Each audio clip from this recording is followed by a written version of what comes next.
And you also need to know that the weddings at this time are a lot more like the weddings I'm used to from Central Texas, more than the weddings you kind of see around St. Louis. They tend to be long-held celebration events. In Central Texas, they will have the wedding ceremony in the early morning so that the reception can last into the wee hours of the next morning. But for Jesus and for this time, the wedding would commonly last for days. So it's very expected, in a very common and ordinary way, that if people are drinking wine for days as they're celebrating, the wine would indeed run out. Very common, very ordinary event. Yet Jesus does something extraordinary here. As we look at this text, we know, because of the Sunday school stories and the number of times that it's preached on, we know that Jesus took this very common, ordinary event and that he indeed took water and changed it, transformed it, did something extraordinary and made it wine. If you see the reaction of, or the interaction rather, of Jesus and his mother, we can tend to think that Jesus is a little short with his mother here.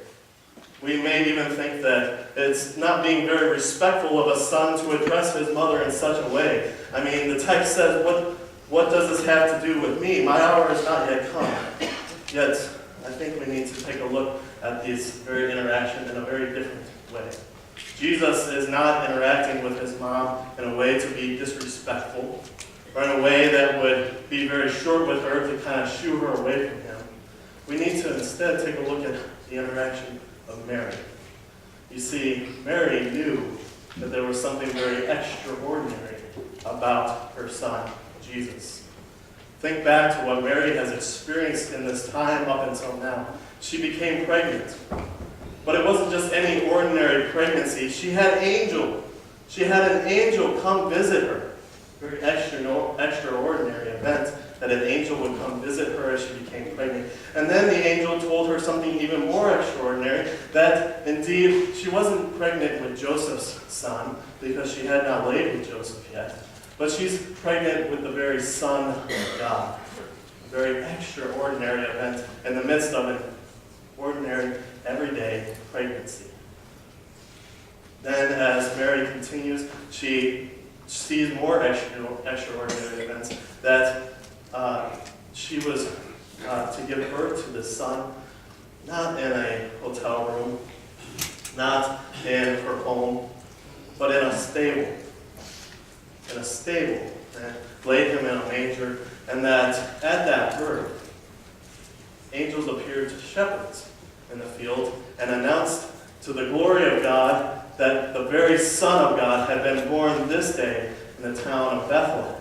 And shepherds ran to worship this baby Jesus. Very ordinary event, the birth of a child, yet extraordinarily God brings shepherds to worship this baby.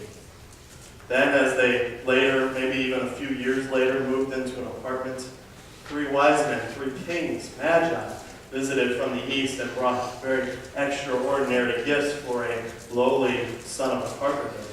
They brought gold and incense and myrrh. Very ordinary things.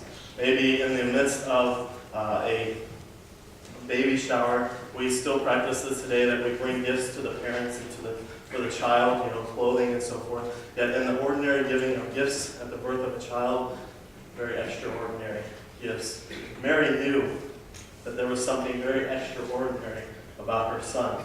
So at this ordinary gathering, this ordinary, very regular, common celebration of a wedding, she realizes that the wine has run out. The celebration is not ready to end yet. And she comes to her son and knows that he can do something about it. She comes to her son and says, the wine has run out.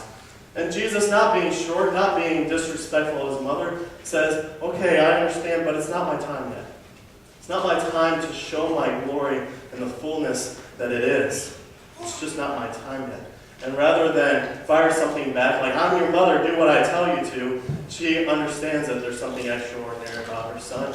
And she goes away and she tells the servants, do whatever he tells you. What a leap of faith for Mary to take. That she would go to the servants and know that there's something extraordinary about her son, that he can do something extraordinary here. And she tells the servants, do whatever he tells you. She's ready. Her faith has her ready for this extraordinary event. And indeed, Jesus commands the servants to bring him jars filled with water. And they're filled with the brim, we're told. And now he says, draw some out and take it to the master of the feast. Take it to the master of the feast that he may taste it. That we might think of the master of the feast as a wedding coordinator today. A wedding coordinator is kind of overseeing, making sure things are going well and to order and to plan. And, well, not according to plan, they've run out of wine too early. And so now the master of the feast has brought some very choice wine. I connect with this story as I had the experience to be a part of a wedding party in college. I went to the wedding, the actual wedding, and then to the reception. We showed up, and the caterer had not brought the food yet. Here these people were ready to eat good barbecue and to celebrate this wedding that had just taken place, and to eat and dance and to share the joy of the wedding, yet the food wasn't there. And we had to make do and find a way to go out and get some food and bring it back. And nowhere near the kind of powerful, miraculous, extraordinary thing that Jesus does, water into wine here. But we can understand, if it's your wedding, how would you feel if something didn't go according to plan? Very ordinary events. Probably more than the groom, the bride would be just a little uneasy if she was at her wedding reception and something wasn't going to plan, something wasn't going the way that it was supposed to go. Here the people are gathered to celebrate, and there's no food or no wine now. Very ordinary event, yet Jesus makes it extraordinary and supplies 150 gallons of wine. That's what's estimated, how much wine Jesus produced. The party's going to continue on for a while longer with 150 gallons of wine.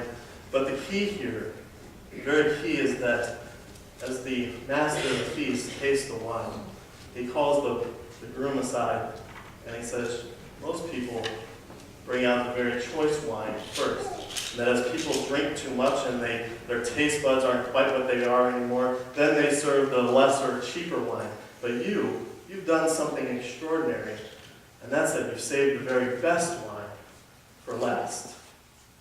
That's the very extraordinary thing about our God and his Son, Jesus Christ.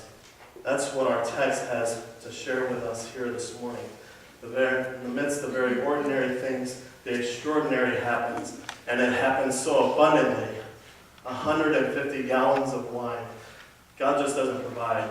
Jesus doesn't just provide in his first miracle here, but he does it in the most powerful, abundant way. As we read through our psalm this morning, the responsive psalm, we read these words. We read this, or I read this. Your righteousness is like the mountains of God. And you responded, your judgments are like the great deep. Man and beast you save, O Lord. I read, how precious is your steadfast love, O Lord. Your steadfast love. And you read, the children of mankind take refuge in the shadow of your wings. And then I read, they feast on the abundance of your house. The psalmist David knew the abundance of God, even in the Old Testament, long before Jesus had come and had his first miracle performed here at the wedding in Cana, the abundant sharing of his glorious wealth. Long before that, God's people knew the abundance that is in our God.